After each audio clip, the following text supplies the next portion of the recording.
and listen to the people of Kenya who had instructed me to do so. My philosophy and that of our party DCP is to always listen to the people. This is also enshrined in Article 1 of our Constitution that states that the sovereign power and supreme authority belongs to the citizens of Kenya. I did this because I believe, and I have always believed, that leadership must be firmly rooted in a conversation that you never stop having with your people. A true leader is one who amplifies what the people are saying. To be a leader is to firmly embody the will of the people. That is the only way you can earn the right to represent and lead the people. Home is always the best place where peace begins. It is the foundation of great nations and the building block that begets us, our future, and defines it. It is where elders and kinsmen meet and make decisions.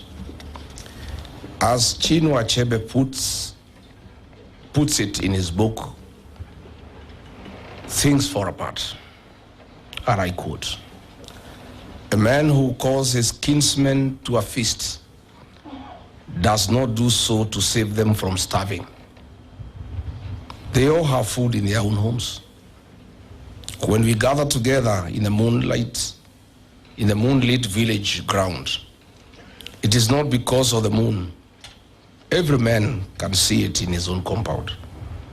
We come together because it is good for kinsmen to do so." I retreated to this small village, not because there was no any other place I could have gone and listened.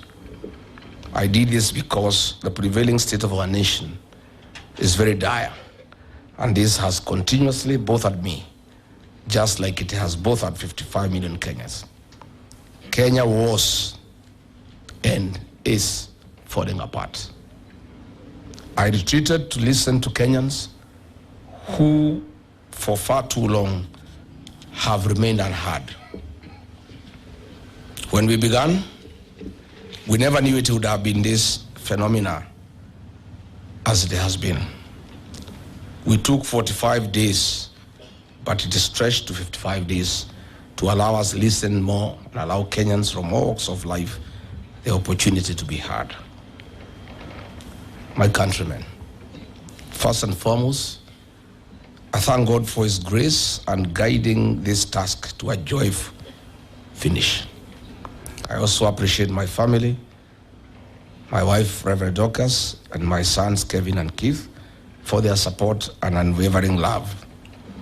I also thank my neighbors, my advisors, and my personal staff for their support and sacrifice throughout these days. I've been here in the village, and I want to thank all leaders, both elected leaders and aspirants for our party, and those in the United Alternative Government for their visits, advice, moral support, and encouragement over the last 55 days.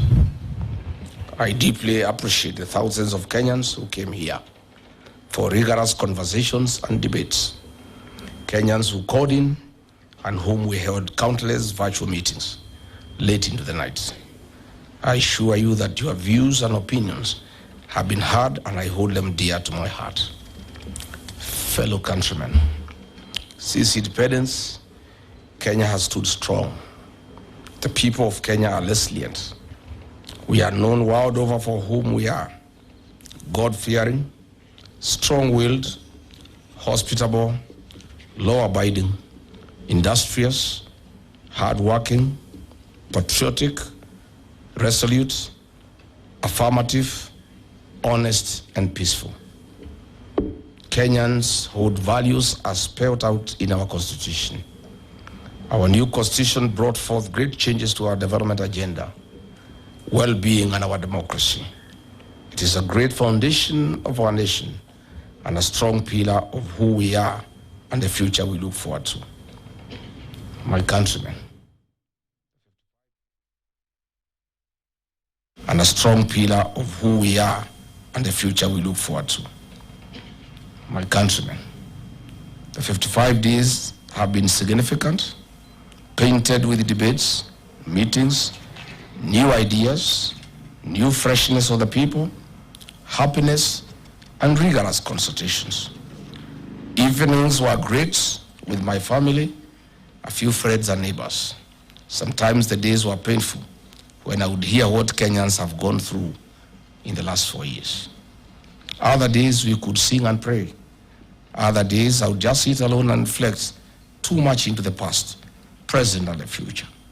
I also took time in late night hours to read widely and make random calls to Kenyans across the country and abroad. My countrymen, the last time I made this journey to Amunyoro for consultations, I took the advice given by the people. They instructed me to form a vehicle and a listening tool, a political party that listens to them. They further instructed me to look for allies from across the country. Out of that conversation then came the democracy of the Citizens Party and the many allies I now have: my cousins, my in-laws, my brothers and my sisters. We are now a family, the United Alternative Government of Kenya. It is for this reason that in the last 16 months, the DCP party has since become a permanent fixture in the national conversation and the journey to liberate our republic. I can confirm today that the future is indeed green.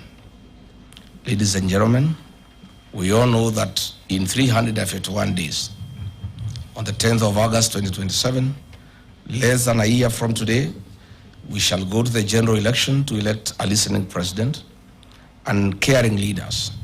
What we have now, a majority are boisterous, callous, dictatorial, and they have itchy fingers. Kenyans who visited me told me that the final stretch of the race is upon us, and once again, as a leader, I needed the people to guide me. I needed to hear their expectations, what they wanted the United Alternative Government to become, what they wanted to see from us, and when we finally remove this government, what the next government must do. Youth, women, retired civil servants, serving civil servants, members of the civil society, grassroots and opinion leaders from every corner of our country came to visit me and discuss a wide range of national issues. Allow me to begin with the pain points and the frustrations that the people of Kenya reported to me. These are tough issues facing our people. On the education sector in our country, the people told me that they are completely crushed and the gains made over the years have been eroded in a record 3 years. Kenyans told me they need the next administration to bring back better free primary education and secondary education. They want free TVET education and a university financing model that works and is responsive to our people. On agriculture, Kenyans are worried whether agriculture is still the backbone of our economy. They are worried about the rising cost of food and farm inputs, failed agricultural value chains, state-sponsored destruction of our cash crops like tea, coffee, pyrethrum, sugarcane, cotton, among others. Kenyans want the agriculture back. Our cooperative movement in the country have mobilized over 1.2 trillion Kenya shillings in deposits. That is their money, their savings. They do not want this regime to touch even a coin.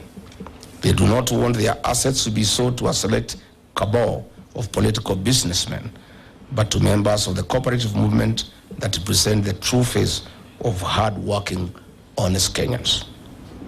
On healthcare, Kenyans from across the country confirmed that our nation's healthcare system is broken. Kenyans want drugs in hospitals. Kenyans told me that they need the next administration to sweep clean the healthcare sector in our country. Access to healthcare is more than just the SHA registration. We must align and implement 6 building blocks of having effective service delivery, a motivated health workforce at county and national level, health information systems that are priced fairly, access to essential medicines and technology, robust health financing models, and most importantly, servant leadership and good governance. The security of our nation remains a great concern for Kenyans. The people told me they cannot understand how a police vehicle can be used to ferry goons. They have never seen in history where criminals operate hand in hand with the police. Kenyans want the goon catcher in their country swept out once and for all. On abductions, extrajudicial killings, Kenyans told me that they know the state is funding goons and death squads to terrorize their own citizens. Kenyans told me that none of this should be allowed to pass without consequence. Someone must pay, not just for the crimes done today, but for posterity. We need to do it so that every government that comes after this one understand in its bones that to walk this violent path is to invite a personal reckoning. Just to be clear, when Kenyans said consequences, they didn't just mean for the foot soldiers who pulled the trigger or drove the vehicles. They mean the ones who sat in comfortable offices, coordinated and signed off and declared war on their own people, and they must start trial. They must be prosecuted. They must be convicted. They must serve as an example to all. The people of Kenya are crying for justice. This is the bare minimum for the United Alternative Government once we get into power on 10th August 2027. Kenyans told me that this government, which came to power on the claim that it was God-fearing, has allowed churches to become a target of violence. Goons, rogue police officers, and death squads launch attacks on places of worship with impunity. Kenyans saw this violence in churches in Mweki, Kariobangi, Atodo South, and most recently, ACK Cathedral in Nairobi and Kisumu, and of course, the ACK Wetima Church in Othaya. Kenyans want the church to be off violence from the state. On the economy, various professional bodies brought in their views on the state of our economy. Their views reflect what every of the 55 million Kenyans feel deep in their pockets. The argument on paying bills as a ruthless mallet on our businesses. Further, the raiding of the payslip has greatly reduced people's earnings, household incomes, and affected purchasing power. Workers want back their valuable payslip. The people cried about the tax regime. Traders told me that they are experiencing the murkiest tax regime in Kenya's history. They have been taxed into poverty. They requested for a predictable tax framework. They asked for a conducive business environment that spurs investment and trade. The people told me that at independence, we had a great nation. They could see the future for their children and great-grandchildren. Kenyans have told me to revisit the session paper number 10 of 1965 and the Kenya Vision 2030. This is not just about revisiting, but use this as a blueprint to give Kenya a vision that transcends political rhetoric. Kenyans feel that if the values of session paper number 10 of 1965 on African socialism was implemented to the letter based on its key themes of African socialism, democratic governance, economic development, resource mobilization, and Africanization, nationalization, social services, and taxation and savings, Kenya would have attained a developed country status in the early 2010. To quote one of the youths who called on me this afternoon, we need to fix the software of this country, and that is where we must begin afresh. Further, Kenyans made another reference to the Kenya Vision 2030. They had pained that the gains made in this Vision 2030 on social, economic, and political pillars are going down the drain. Kenyans have told me that the foundations of the Kenya Vision 2030 on economic growth, social transformation, and political reforms to create a modern, industrialized, democratic, and an inclusive nation must be revisited. With only about 3 years to the year 2030, Kenyans are disappointed and are staring into a bleak future. Professionals expressed their displeasure that if this vision were implemented fully and targets achieved by the year 2030, our nation would have realized its demographic potential in the early 2040s, and this is where our republic would have transitioned to a mature high-income economy and a high productivity nation. On the rule of law and fidelity to our constitution, the country is pained by extrajudicial killings, abductions, and forced disappearances of people. Our young people simply want a system that works for all. The 2024 Gen Z protests and the 7th July 2024 Sabasaba protest remains a painful history in the minds of Kenyans. The people of Kenya who called on me want a public inquest on this matter, and all those involved in the killing of our young people to face the rule of law. Kenyans want to know how many young people we lost, and they want this day to be marked in the calendar of our country. On devolution, many Kenyans, especially Kenyans from the northern Kenya, cannot see or feel the impact of devolution in their counties to the extent they ought to. Kenyans want value for the equitable share their counties have received since 2013. Kenyans want accountability. On women and gender, Kenyans continue to demand that the 2/3 gender rule must be implemented. To Kenyans, gender is more than participation of women, but practical inclusion in development of our nation. Women should be included in leadership to fill the numbers, but to not just to fill the numbers, but to strategically participate in nationhood and nation building. Our youth have told me that they need fair and decent jobs, fair pay for equal work done. The youth have told me that they have been subjected to a slow-growing economy, unemployment, underemployment, poor working environment, exploitation, among others. They are overworked, underpaid, and overtaxed. On environmental conservation, Kenyans told me that we risk losing our next generation due to destruction and decimation of the environment. We must leave the ideals of conserving our environment and preserve our common home.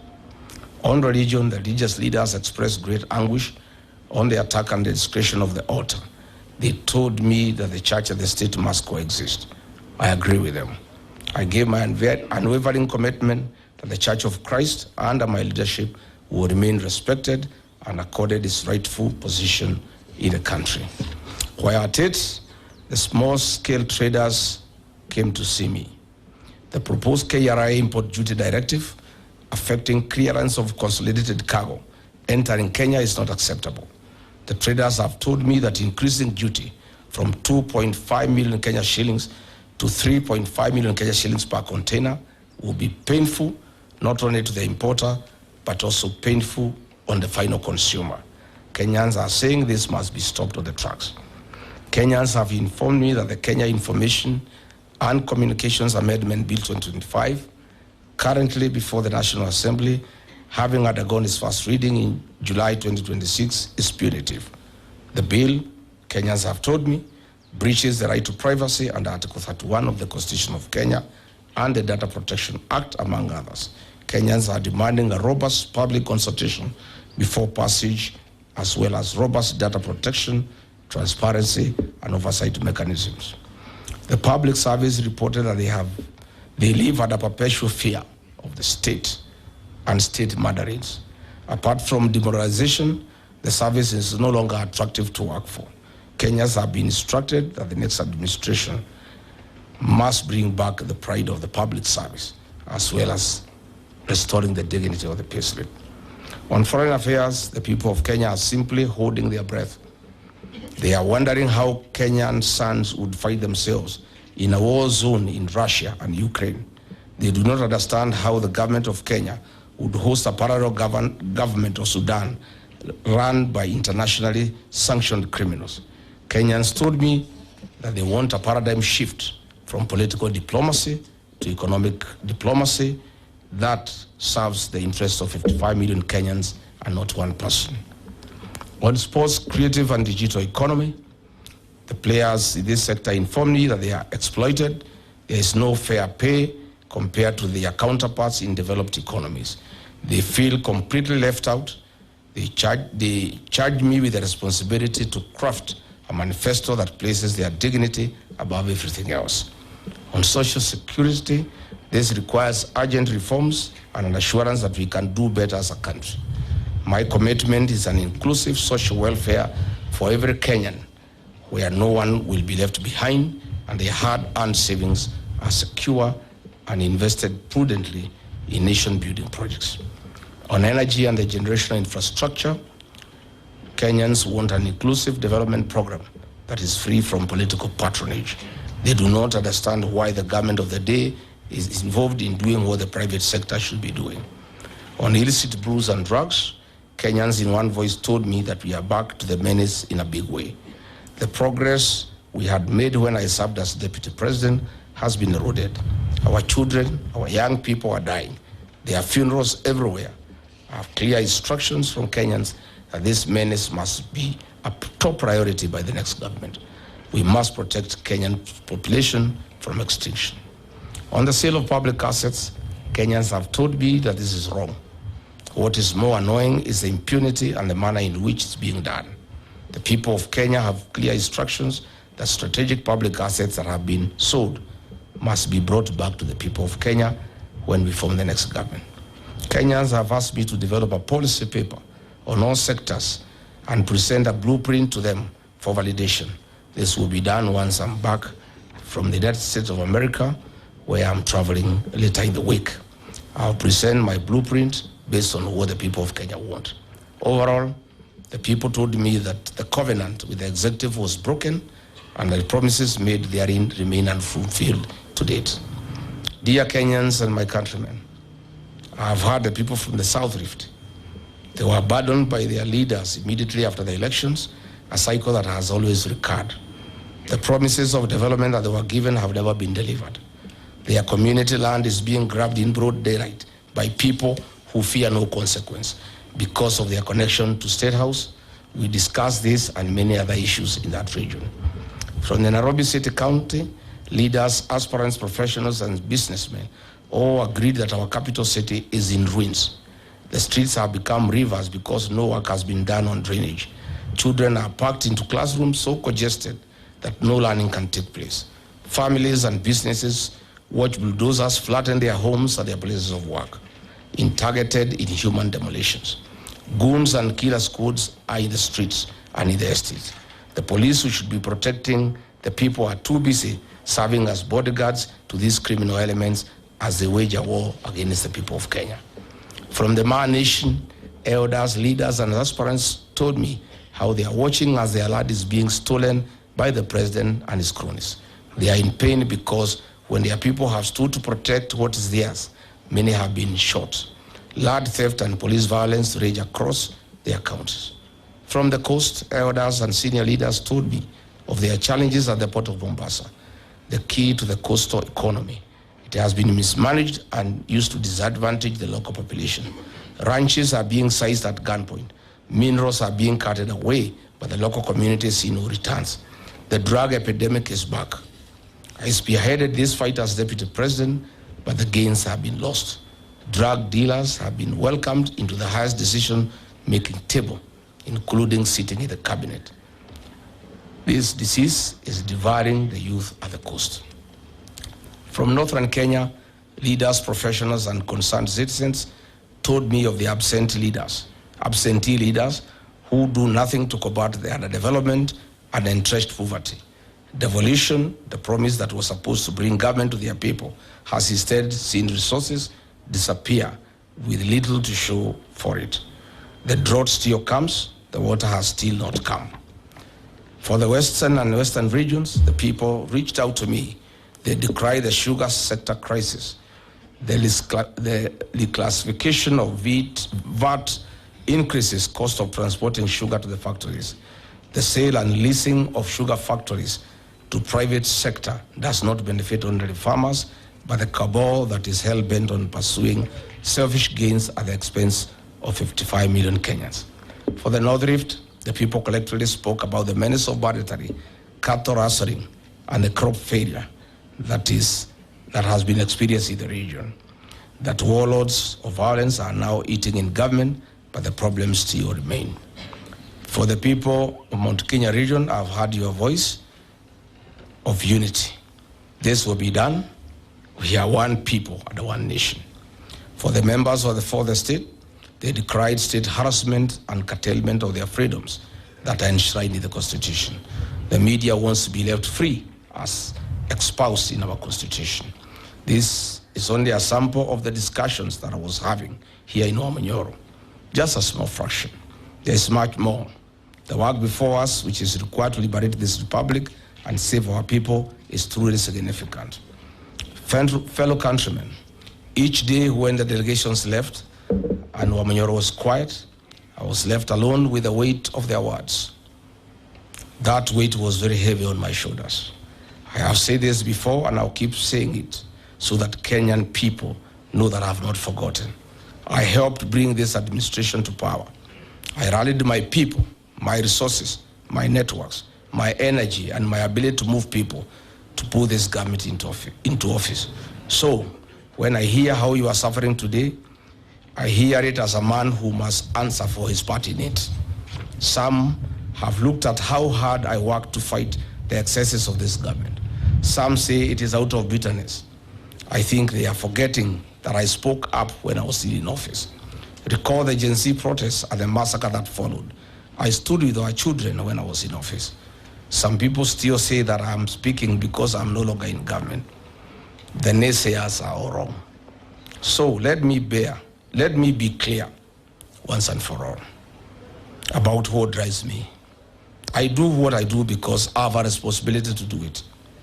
Where I come from, when your heart causes harm, even the harm you never intended, you cannot walk away. You do not make excuses. You apologize and then you do whatever is within your power to make it right. That is exactly what I'm doing. I played a big role in bringing this government into power. It is hurting Kenyans. I'm playing an even bigger role to send it home come 10th August 2027 on the ballot. My countrymen, listening to the delegations who came here to see me, Kenyans have identified 3 objectives that have been instructed to pursue and accomplish on their behalf. Objective number 1, I have been told I must use everything in my power to keep this government accountable while using every legitimate means available that will call out, stop, and break any scheme that is engineered by this government to loot taxpayers' money or oppress the people of Kenya. This, I promise, I will do day and night. Objective number 2, the people have told me unanimously that for us to correct the evils that be there for this country, William Ruto must be one term and must be sent home. That message was clear. To achieve that, I have been told and I'm persuaded that the United Alternative Government must identify one presidential candidate to face William Ruto in the next general election. Kenyans have made it very clear that we cannot gamble or take any risk that might bring William Ruto back. Kenyans are persuaded that we must do whatever it takes, including sacrificing our own personal political ambition, to identify one single presidential candidate. This is the only way to set this brutal regime home. One way and one round on 10th August 2027. I have been so persuaded. Objective number 3, Kenyans have told me that they have analyzed and decided that Rigathi Gachagua needs to be the preferred presidential candidate of the United Alternative Government 2027 general elections. Kenyans have instructed me to persuade my colleagues that I'm the best bet to guarantee a first round win, and that in their assessment I have the energy, I have the trust of the people, I have the leadership qualities, I have the experience, the infrastructure, the capacity, and the political network to deliver that victory. They have told me clearly that in the event that my colleagues persuade me otherwise, that I should not be the single presidential candidate. I should not in any way be the reason why the United Alternative Government should fail to have one single presidential candidate. In a nutshell, they have told me that in case I am not picked as the single presidential candidate, I and my supporters must back to a man, whoever is chosen to be the single presidential candidate. My countrymen, there comes a time in life when a patriot must make sacrifices for his nation. That time is now. As I leave Wamanyoro today, the road leads to only one place now. Forward to 2027. Forward to the liberation and restoration of our country's dignity, and forward to the Kenya you have been yearning and aspiring for. I'm ready to walk this road with you, and I stand ready to take on this fight. I assure you that the United Alternative Government is committed to ensuring fair, transparent, verifiable, credible, and democratic 2027 election, and the liberation of the Kenyan nation and the restoration of the dignity of the Kenyan people. May God bless Kenya. May God help us liberate our great nation. I thank you.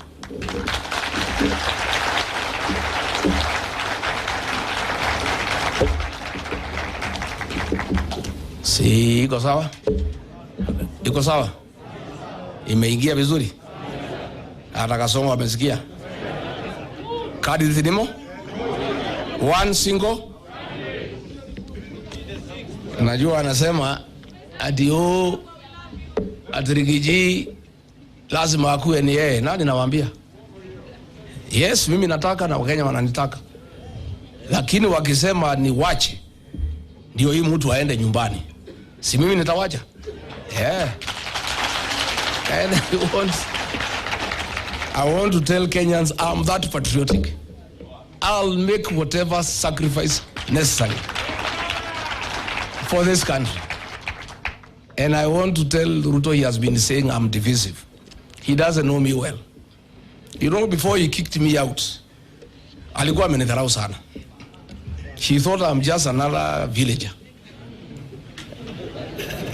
He was saying I have not gone to school, I have no experience, I have nothing. And in 2 weeks I will be forgotten. Today, he knows who Gachagua is. Let me tell him, he is saying I'm divisive. I want to assure the people of Kenya,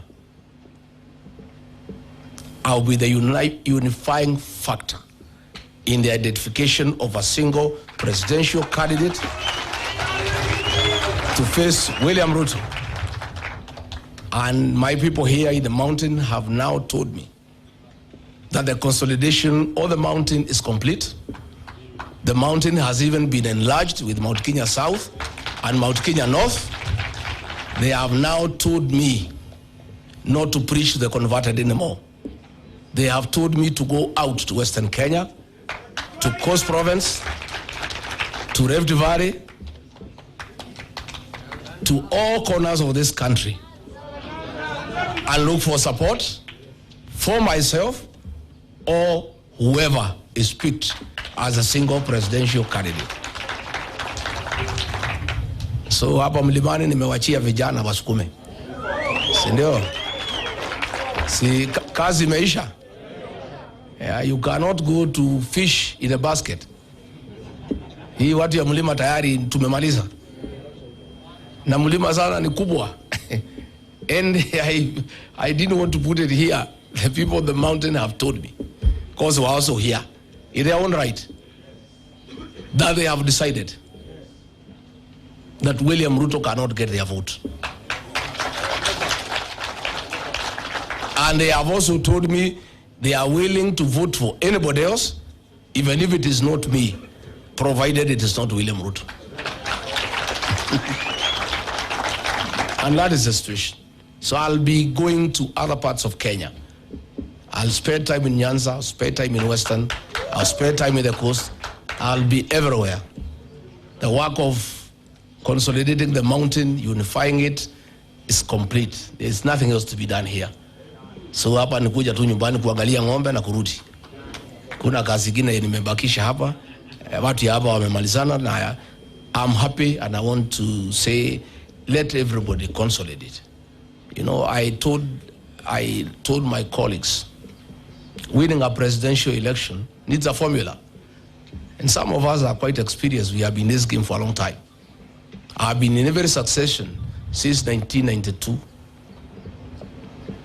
The transition from single party to multi-party democracy. I participated in every succession. The Moi succession, the Kibaki succession, Uhuru succession, and I'm now right in the middle of the Ruto succession. I know one or two things, and I've persuaded my colleagues that to be elected, votes must be mobilized. And the process of winning the next general election for us, the united opposition, begins with consolidation of regions. Let every leader go and consolidate where you are strong and where you have a say. Once we all consolidate, the remaining job will be the easiest. This one of sitting and identifying one candidate, people are saying it's the hardest. It's actually the easiest. We are dealing with the most difficult phase of liberating this country. Consolidating votes against William Ruto is the most difficult job. And that is what is going on now. Picking a single presidential candidate is a simple job. We can meet one afternoon after lunch, and before dinner the candidate is known. And we move on. So wacha kila mtu aende aunganishe kura zake. Mimi yangu nimemaliza. Sasa I want also to go nikatafute umaarufu kwingine. And people are saying, why does Rigiji spend all the time in the mountain? I'm just a smart politician.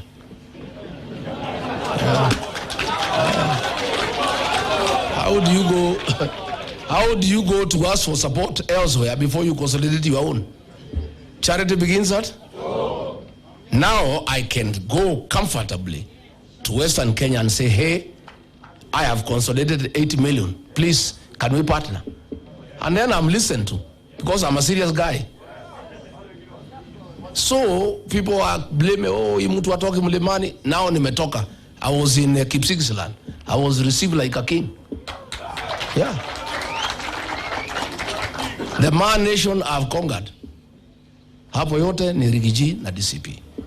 Kipsigis naendelea na it's going on very well. Kanairo nimemaliza. Sasa so nataka sasa ningangane na Western, si ndio? Na Coast and the rest of the country, and we are working well with our colleagues, and everybody is doing a good job. I'm particularly very happy with what is happening in Western Kenya. I'm very happy.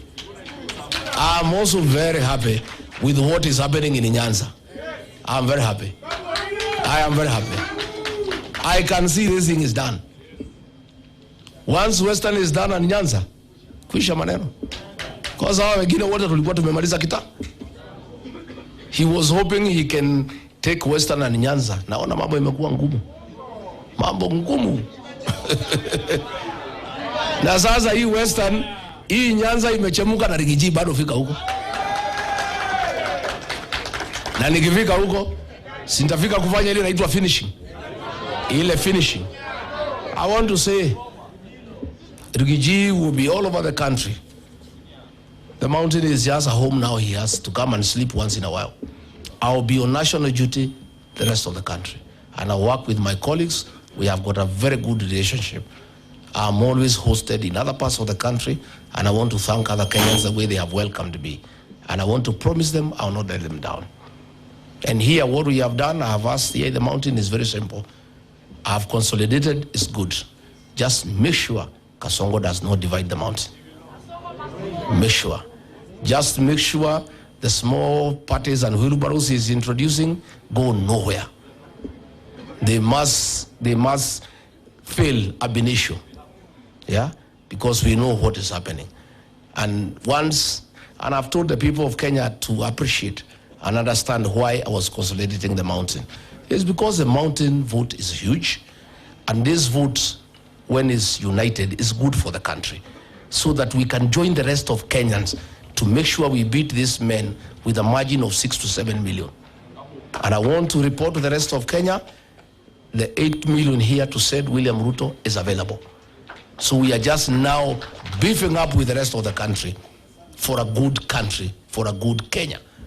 And some of us, people may not understand us. We are nationalists. We mean well for this country. And we'll sacrifice whatever I need to sacrifice for this country. And we'll be around and we'll be everywhere. Nimeshukuru sana, asanteni sana. Watu ya press, thank you very much. Mungu awalinde. And na nyinyi vijana, mkienda nyumbani muende vizuri. I am sorry we didn't even have enough time to really discuss and exhaust the issues you have. Yeah? Lakini tutapanga tupige mapicha kabla giza, si ndio? Hii mapicha inasaidia? Oh, inasaidia? So acha the various student leaders wa Kisumu ya Marsabit where watu yangu wapanga hapa tupige picha. Si ndio? Oh, mnataka kulala? Sasa asanteni sana, Mungu awabariki. Thank you very much.